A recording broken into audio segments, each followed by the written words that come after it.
Tremble हो गया था ना। हाँ।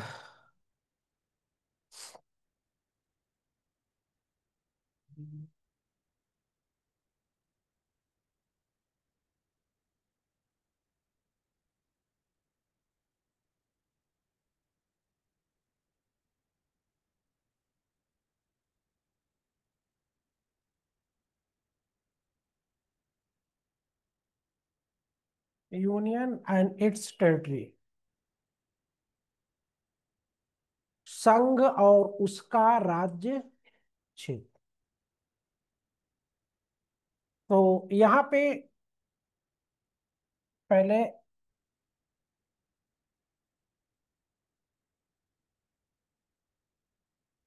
फेडरेशन और यूनियन, इसको फेडरल भी बोलते हो और इसको यूनियन बोलते हो।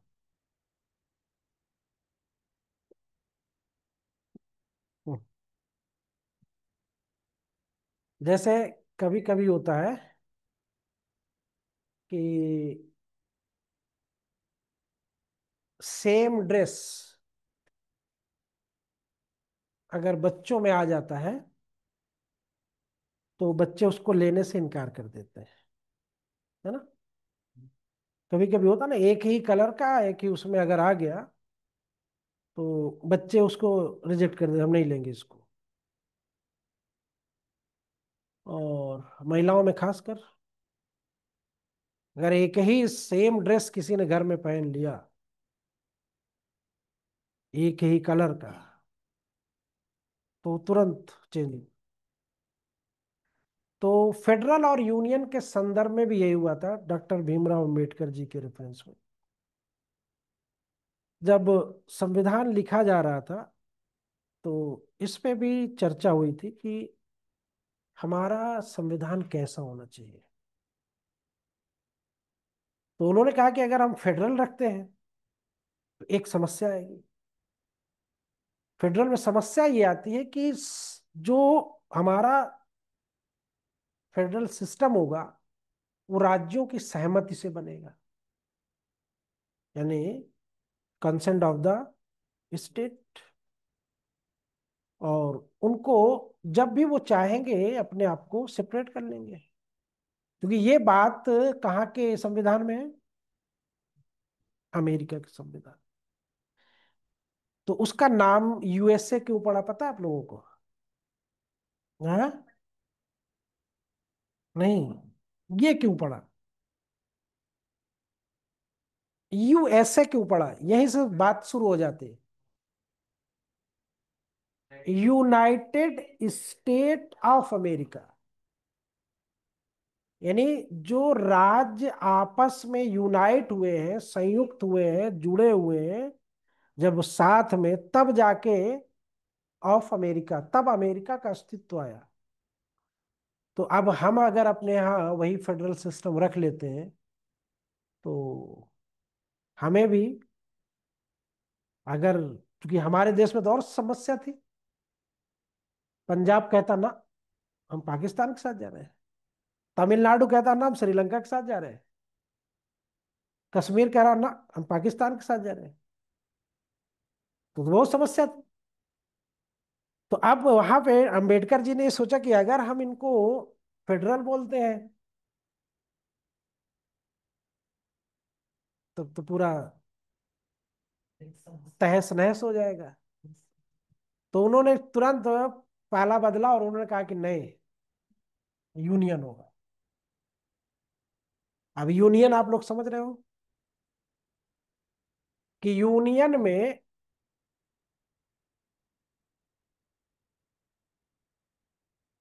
आपकी मर्जी नहीं चलती, आपकी मर्जी नहीं चलती। उसमें ये होता है कि हमने यूनियन बनाया, जिसको हम चाहेंगे रखेंगे, जिसको चाहेंगे उसको हटा दें। यूनियन है हमारा, पावर है हमारे पास। तो हमने यूनियन टर्म्स को यूज किया, यानी कि इसको एक भाषा में बोला जाए तो जिसको इनडिस्ट्रक्टिबल बोला जाता है, यानी कि जो डिस्ट्रक्टिबल जो होता है ना, जिसको विनाशी बोला जाता है, विनाश कर देना। और एक इंडिस्ट्रक्टिबल होता है जिसको कि विनाश नहीं किया जा सकता। तो अमेरिका क्या है? अमेरिका विनाशी राज्यों का अविनाशी संघ है, स्टेटमेंट सुनिएगा, या अविनाशी राज्यों का विनाशी संघ है?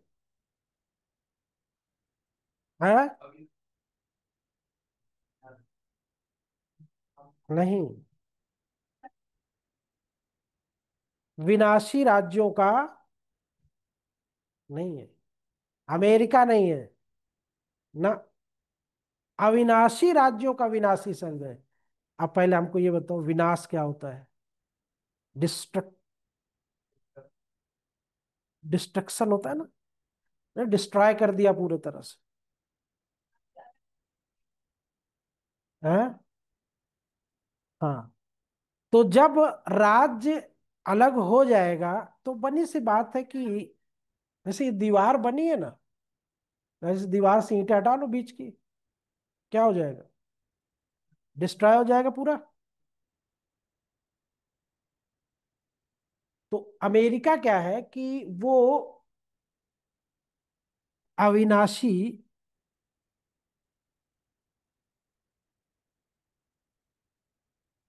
राज्यों का विनाशी संघ है। अब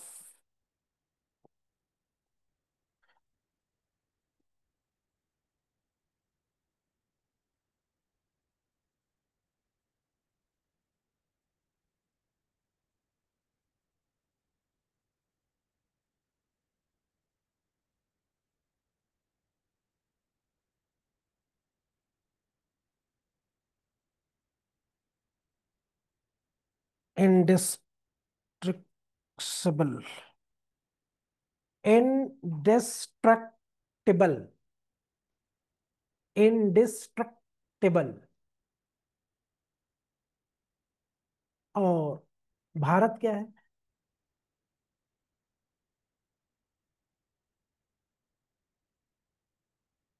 विनाशी राज्यों का अविनाशी संघ है।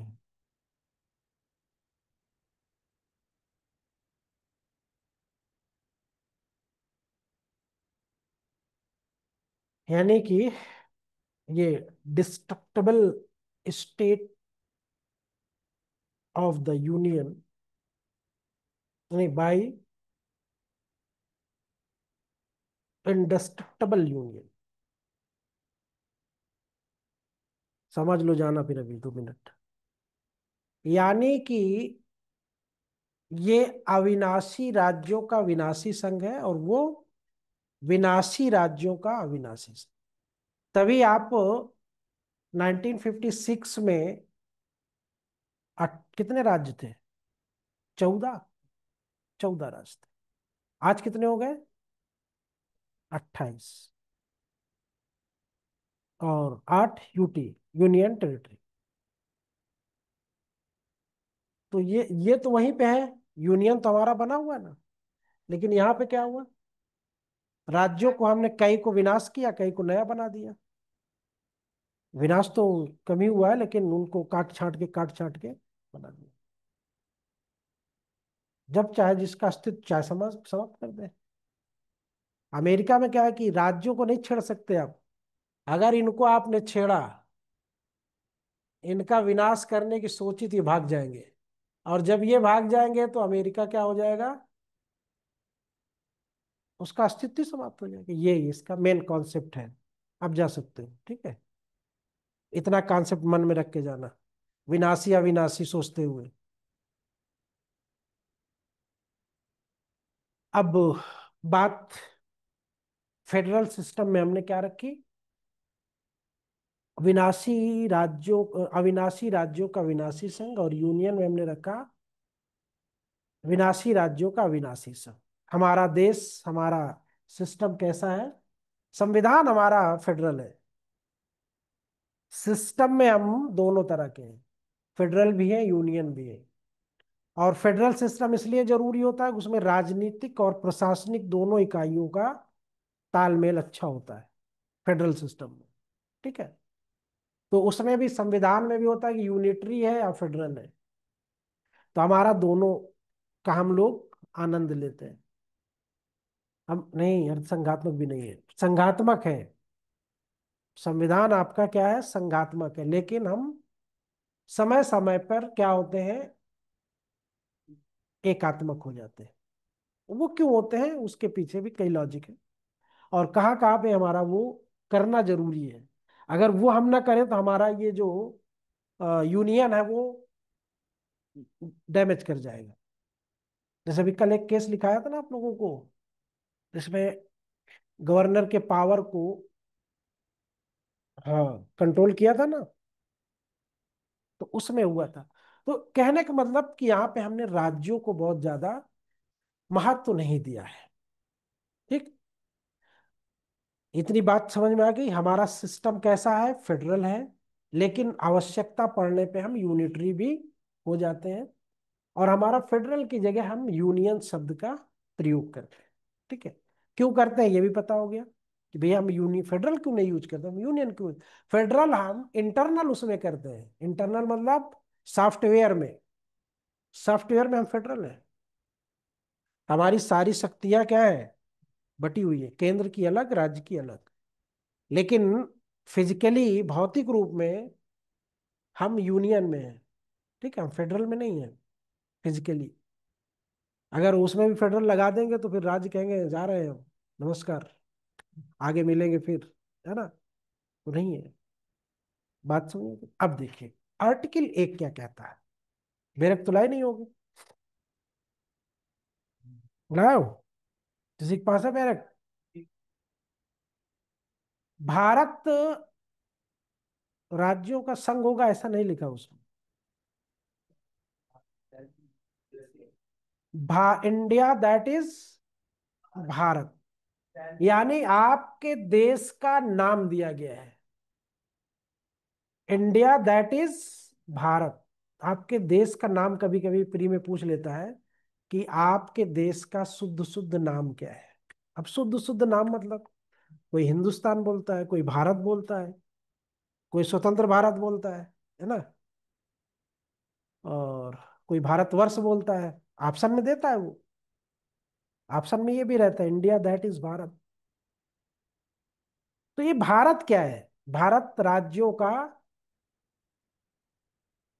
नहीं, सिर्फ राज्यों का, केंद्र शासित नहीं लिखा होगा उसमें। अब यहां पे भी अंतर समझ लो, केंद्र शासित में और संघ शासित में अंतर है।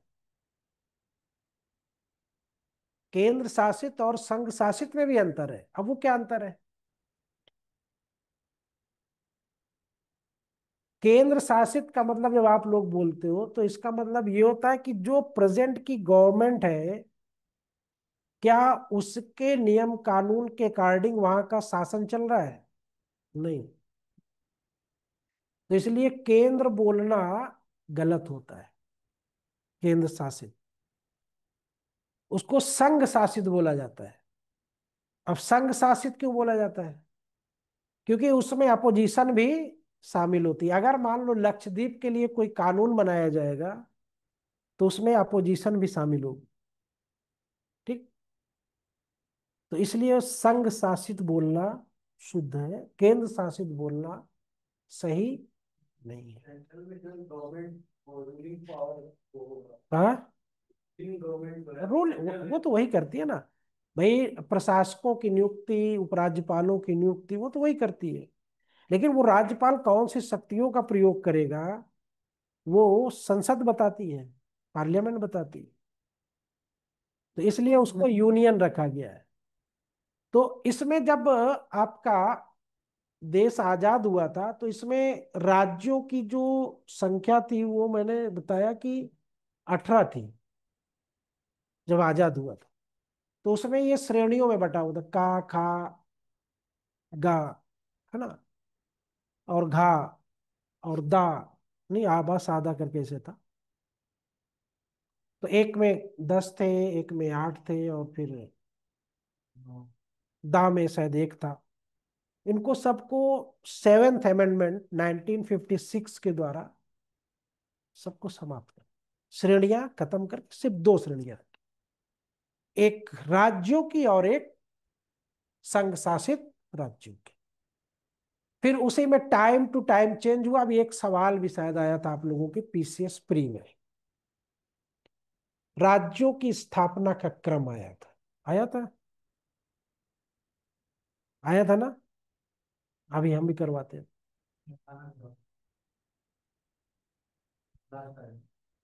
तेलंगाना सबसे लास्ट आएगा। हाँ राज्यों में वही है।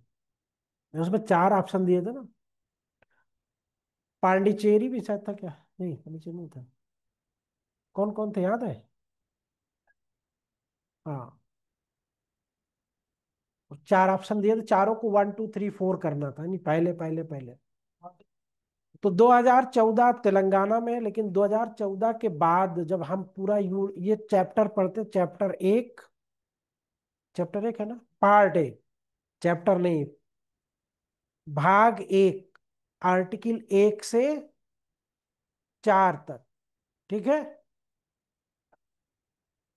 आर्टिकल 1 से 4। तो इसमें सारे राज्यों का हम लेखा जोखा रखते हैं। तो पहले हमने सेवेंथ अमेंडमेंट रखा। सेवेंथ अमेंडमेंट में हमारे जो राज्य थे उनको हमने स्टैब्लिश किया। उसके बाद आर्टिकल 1 का काम खत्म हो जाता है। वो इतना बता के निकल लेता है कि भाई आपके पास इतने राज्य, इतने संघ शासित है, बस। नहीं, उन्हें बता दिया कि आपका ये भारत है, ठीक है।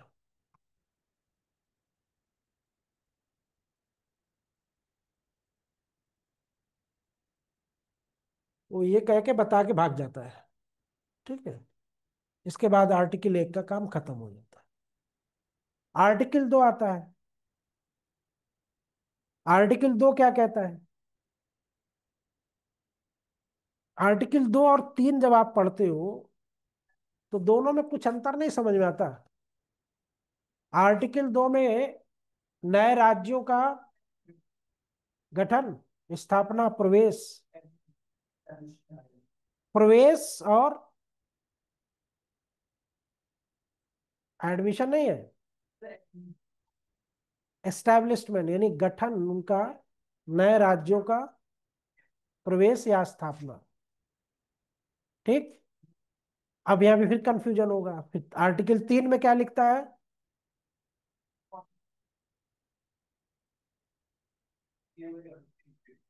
तो उसमें भी तो होता है नए राज्यों का, क्या लिखा है दोनों में, पढ़िए ध्यान से। फॉर्मेशन, अल्टरेशन और नाम भी चेंज हो सकता है। 4 बातें हैं।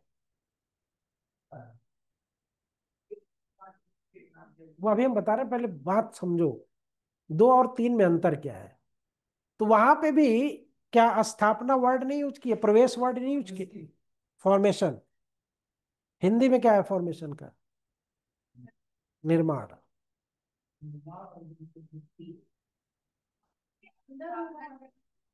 तो दोनों में फर्क ये है कि आर्टिकल 2 का प्रयोग आर्टिकल 3 के लिए भी है, क्योंकि अब नया राज्य बनेगा तो उसको हम प्रवेश देंगे कि नहीं, गठन करेंगे नहीं करेंगे। बेसिकली आर्टिकल 2 का प्रयोग जब नए राज्य क्षेत्रों में जिनको हम लोग बोलते हैं बाई एक्सेशन, जिसको बोलते हैं ना कि खींच के लेके आए हैं, किसी को सरेंडर करवाए हैं, है ना, अध्यर्पण द्वारा जिसको प्राप्त किया जाता है। तो उन राज्यों का जब गठन, जैसे मान लो हमने चाइना का ये वाला पार्ट ले लिया है, अब इस पार्ट को हमें भारत संघ में शामिल करना है। तो यहाँ आर्टिकल 3 का प्रयोग करेंगे, 2 का करेंगे? आर्टिकल 2 का प्रयोग करेंगे। ठीक है। आर्टिकल 3 का प्रयोग कहाँ पे होगा? अब यहाँ पे देखो, यहाँ पे इसका उदाहरण लेते हैं। अभी यहाँ पे ये आपका, ये आंध्र प्रदेश था। 2014 में इसको तेलंगाना कर दिया गया। तो तेलंगाना ऊपर है कि नीचे है? और आंध्र प्रदेश, है ना, शायद ऐसे है इसका। ठीक, 2 राज्य बना दिए गए। तो इसमें 4 तरीके होते हैं।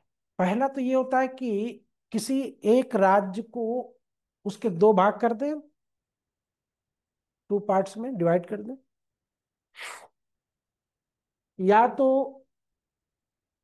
2 राज्यों से मिला के अल्ट्रेशन कर दें, तीसरे राज्य का बना दें। फिर इसमें कई हो सकते हैं, कोई जरूरी नहीं कि एक ही हो। नहीं, एक तो अपना ही है। 2 राज्यों को मतलब फिर 2 से अधिक को भी हम सीमा परिवर्तन करके नए 3 कर सकते हैं। ठीक है। हाँ, ये 3 में होगा सब। अब 2 में, 2 का यहाँ काम खत्म है, 2 का कोई काम नहीं है। ये कर दिया, सीमा परिवर्तित कर दिया, क्षेत्र विस्तार कर दिया, और नए राज्यों का गठन कर दिया है। ठीक है। नहीं, उसका ऐसे नहीं बना वो। उसका बताते हैं अभी कैसे बना, पहले इसको समझो। पहले इसमें ये इतना आसान नहीं होता इसमें। सीमाओं में परिवर्तन, अब जैसे मान लो थोड़ी देर के लिए ये महाराष्ट्र है। ठीक है। अब तेलंगाना हमको बनाना था। तेलंगाना में एरिया कम था या पॉपुलेशन कम थी, पैरामीटर पूरा नहीं कर रहा था। तो हमने कहा कि महाराष्ट्र को ले लो। फिर हमने कुछ कहा कि कुछ तमिलनाडु से ले लो। तो अब बनी सी बात है कि सारे राज्यों की सीमाओं में क्या हो रहा है? परिवर्तन हो रहा है ना, बाउंड्रीज चेंज हो रही है ना। फिर अगर एक ही में है, कोई दिक्कत नहीं। एक ही में 2 राज्य बन गए, जैसे उत्तराखंड उत्तर प्रदेश में बन गया। तो एक राज्य को दूसरे राज्य से सेपरेट कर देना, पृथक कर देना। दूसरा, 2 या 2 से अधिक राज्यों को आपस में मिला देना, जैसे इधर। याद आ रहा कुछ? ये तो संघ शासित थे, संघ शासित थे, उनको दोनों को मिला दे, मिला सकते हैं। तो अगर मान लो अभी चाहे वो झारखंड को बिहार से मिला सकता है। संसद के पास पावर, कुछ नहीं कर सकता झारखंड या बिहार। ठीक, मिला सकता है। तीसरी बात क्या कहता है कि उनकी बाउंड्रीज, उनकी उनके भागों को, यहाँ पे हमने महाराष्ट्र से कुछ लिया, कुछ तमिलनाडु से लेके एक बना दिया हमने। ऐसे ही बनता है। फिर किसी प्रदेश को किसी राज्य के साथ मिलाकर। ठीक है। यानी कि एक तो बना बनाया है, उससे हमने अलग कर दिया। एक हमने क्या किया कि इनको दोनों को मिला के एक कर दिया। एक में कुछ पार्ट लेके हमने एक में कर लिया। ठीक है। तो ये 4 बातें इसमें होती हैं। वो 4 बातें कौन कौन सी होती हैं? अब इसको, हाँ, यानी कि by separation of territory from any state. Uttar Pradesh से उत्तराखंड, महाराष्ट्र से गुजरात, 1960, 1960 में। ठीक है। फिर by uniting two or more state. तो स्टेटों में तो अभी तक ऐसा नहीं हुआ इधर। त्रावणकोर मैसूर को 7th के पहले ही कर लिया गया था, लेकिन यूनियन टेरिटरी में किया गया है अभी, मिला लिया गया है ना। फिर तीसरा, uniting any part of state, के 3 राज्यों से ले लिया गया हो। इसमें भी मेरे समझ से किसी राज्य के साथ टेम्परिंग इधर नहीं हुई अभी। उनको एज इट इज वहीं पे, अगर हुई होगी तो पूर्वोत्तर में हुई होगी, अरुणाचल और मणिपुर और इसमें हो, लेकिन उसमें भी बहुत ज्यादा टेम्परिंग नहीं हुई। फिर by uniting any territory to a part of any state, किसी एक राज्य में किसी दूसरे राज्य का कोई पार्ट शामिल कर दिया जाए। जैसे अभी कुछ पार्ट गुजरात में वो पाकिस्तान से समझौता था, कुछ बांग्लादेश से समझौता था। तो बांग्लादेश से जो था उसको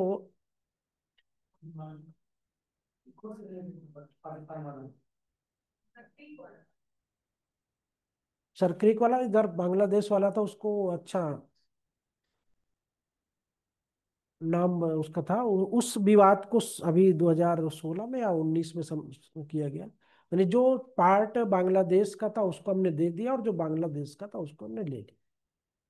यानी जो होता ना कि इस पार्ट में हमारे हमारे पार्ट में वो घुसा हुआ है, हम उसके पार्ट में, तो दोनों के बीच में समझौता होकर आपस में लेंगे। इसी तरह बेरूबारी का मामला था, पाकिस्तान के कुछ पार्ट को हमें देना था और कुछ उससे हमें लेना था। तो जब मामला लेन देन का आया तो जनता ने विद्रोह कर दिया। फिर जब जनता ने विद्रोह कर दिया तो सुप्रीम कोर्ट के पास हम गए कि करें तो क्या करें, इसमें क्या हो सकता है। तो आर्टिकल 143 में फिर सुप्रीम कोर्ट ने हमको गाइडलाइन दिया कि आप कर सकते हो। ठीक। तो कहने का मतलब कि राज्यों का ये तो स्ट्रक्चरल वो देख लिया ना, कैसे अल्टरेशन हो सकता है, कैसे बाउंड्रीज चेंज हो सकती है ना, ये तो देख लिया। लेकिन अब ये होता कैसे, ये समझो, समझना यहाँ पे जहां से सवाल आते हैं। ये चारों बातें जो लिखी हैं, ये भी आ सकती है प्री में, इसमें से कौन नहीं है, हो सकता है कि किसी भी नए राज्य के निर्माण के लिए किसी भी टेरिटरी का सेपरेशन जरूरी होता है। Uniting two or more state हो सकता है ना। किसी राज्य का पार्ट हो सकता है, किसी अन्य राज्य से एक पार्ट को लिया जा सकता है, तो ये सब हो सकता है। जब लिया जाएगा तभी सीमाओं में अल्ट्रेशन होगा, परिवर्तन होगा। अब इसका जो कॉन्स्टिट्यूशनल प्रोविजन है वो समझिए। ये आर्टिकल 1 और 2 में बस उतनी बात, उसके बाद कुछ नहीं। आर्टिकल 3 में बात शुरू होती है कि जब किसी नए राज्य को हमें बनाना हो तो क्या करना होगा। तो पहली प्रोसीडिंग ये होती है कि उस राज्य को बनाने के लिए राष्ट्रपति नोटिफाइड करे। यानी कहने का मतलब कि किसी भी राज्य के निर्माण में राष्ट्रपति की पूर्व मंजूरी आवश्यक है। प्रायर परमिशन, पूर्व मंजूरी। और पूरे कॉन्स्टिट्यूशन में कुछ ही विधेयक ऐसे हैं जिनमें राष्ट्रपति की पूर्व मंजूरी लेना होता है, अन्यथा किसी में जरूरत। यहाँ पे राष्ट्रपति का हमारे महत्व है। एक धन विधेयक और एक आर्टिकल 304B, ये तीन जगह पे राष्ट्रपति की पूर्व मंजूरी हमें लेनी पड़ती, तब जाके वो विधेयक आगे बढ़ता है। तो अब राष्ट्रपति ने कहा कि उत्तर प्रदेश से उत्तराखंड को पहले उत्तरांचल था ये किस अमेंडमेंट द्वारा उत्तराखंड किया गया था, किस सन में? 2006 में इसको उत्तराखंड किया गया। ठीक। अब बात समझना। राष्ट्रपति ने कहा कि भाई उत्तर प्रदेश या नया ले लो, नया भी आपका लेटेस्ट में कौन है, आ, तेलंगाना। और यूनियन टेरिटरी में जम्मू कश्मीर भी है।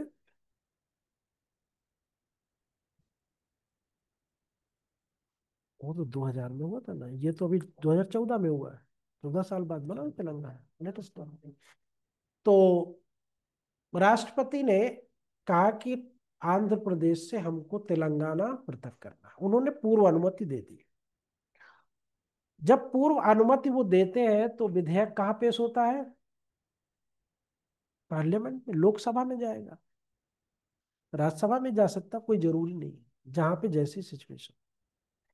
लेकिन उसके पहले नोटिफिकेशन देने के साथ हमने इधर इनको सूचित किया, उधर उस राज्य की विधानमंडल को भी हमें सूचित कर।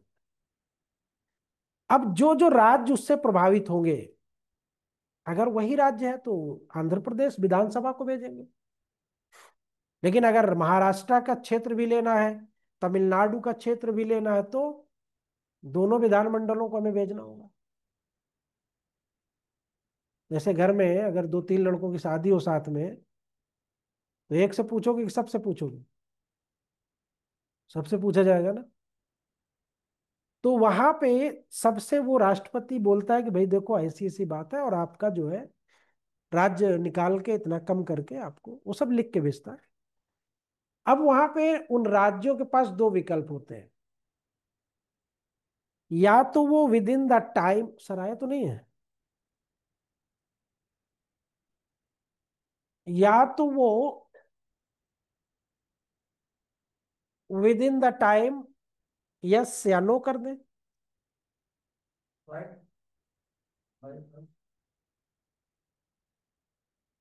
और अगर यस या नो में से कुछ भी करते या नहीं करते, दोनों कंडीशन होती है। होता है ना, जैसे आप लोगों के सामने भी होता है ना, मुस्कुरा के निकल लिए, ना हाँ किए ना ना किए, घर वाले क्या समझेंगे?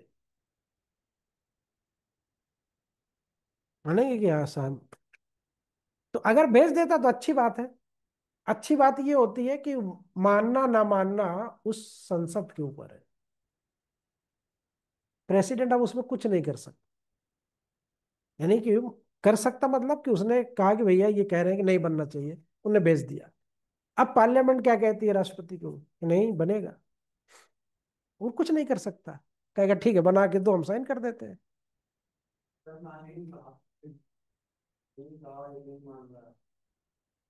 नहीं मान रहा है तो भी वो वही है ना कि संसद के पास शक्ति है। मैंने क्या कहा, माने तो ना माने तो, नहीं मानता है तो भी, मानता है तो भी, अच्छी बात है। यानी ये अल्टीमेटली बस ये क्यों कह लो कि एक फॉर्मेलिटी होती है। आपके पिताजी अगर चाह लें कि शादी यहाँ होनी है, तो आपकी हिम्मत है? नहीं मना कर सकते, कर सकते हो? दहेज ज्यादा मिलना है ना? तो ऐसे भी 2016 बैच के लड़के पड़े हुए हैं, उनकी दहेज की डिमांडें नहीं पूरी हो पा रही है। उनके पिताजी मांग रहे हैं, बेटा बेचारा कमा रहा है, अभी तक शादी नहीं हुई। तो कहने का मतलब, चाहे वो परमिशन दे या ना दे, कोई माने नहीं रखता। दे भी देते हैं तो उनको जो करना है वो करेंगे। जिस यहाँ ये होता है कि जो करना है वो करेंगे, आप दीजिए ना दीजिए कोई मैटर नहीं। बिल गया, हो गया, फॉर्मेलिटी पूरी हो गई, सदन में गया, सदन में उपस्थित और मतदान करने वालों के बहुमत द्वारा, किसके द्वारा? बहुमत द्वारा वो पारित हो गया। उसके बाद अगर राज्यसभा से पारित हुआ तो लोकसभा में जाएगा, लोकसभा से पारित हुआ तो राज्यसभा में जाएगा। वहां से भी वो बहुमत से ही पारित, विशेष बहुमत नहीं चाहिए, ध्यान रखिएगा। कौन सा बहुमत चाहिए? सिंपल मेजॉरिटी, साधारण बहुमत चाहिए, साधारण, सिंपल मेजॉरिटी चाहिए।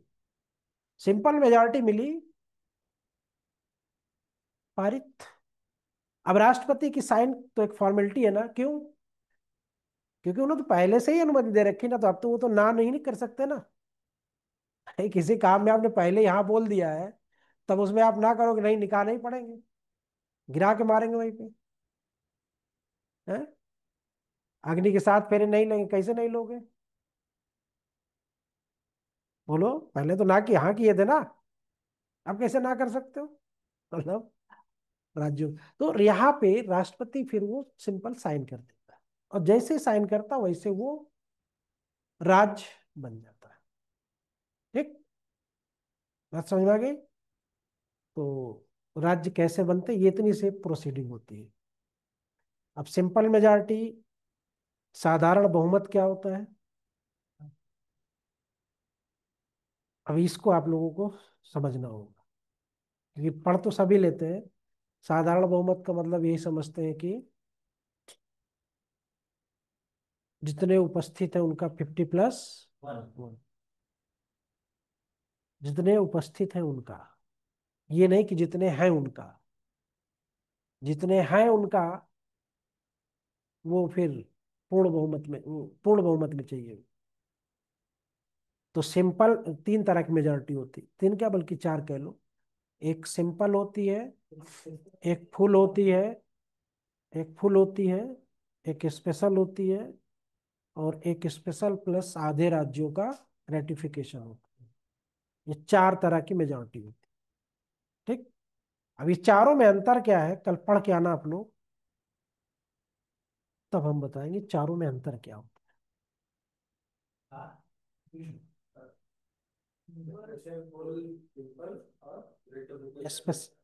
पहले simple, full, special, special plus आधे राज्यों का अनुसमर्थन, हिंदी में रेटिफिकेशन, चार। ठीक। विचारों में डिफरेंस क्या होता है, चारों में अंतर क्या हो,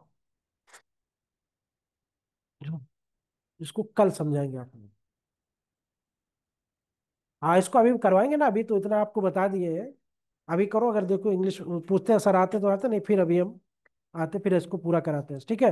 अभी कोई जाएगा नहीं, 5-10 मिनट का ब्रेक, हम सर का पता लगाते हैं कहाँ पहुंचे हैं, उसके बाद फिर अभी जाइएगा नहीं। ठीक है कि वो भाग गए सब।